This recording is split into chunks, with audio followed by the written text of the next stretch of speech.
سلام برسان. خیلی از برادران عراقي متشكرم.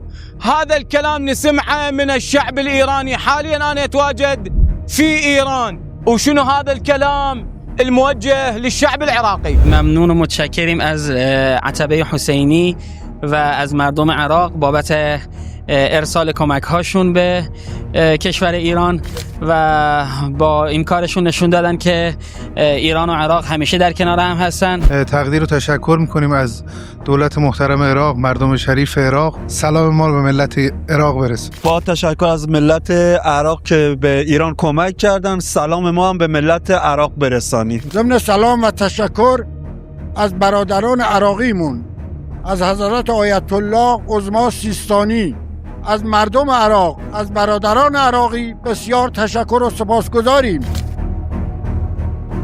تشکر میکنیم از تمام عراقیای برادران عزیز که کمک به ایران میکنن.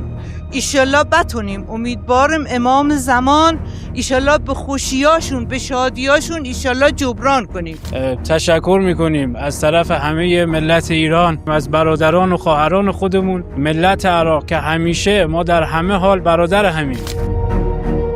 خیلی ممنونم از برادران عراقی که کمک کردن و هدیه‌های ارزشمندشون رو برای ایران فرستادن. شکرا جزیلا. من تشکر میکنم از برادران عراقی بابت کمک به مردم ایران، کشور ایران که کمک کردن و ما رو همراهی کردن.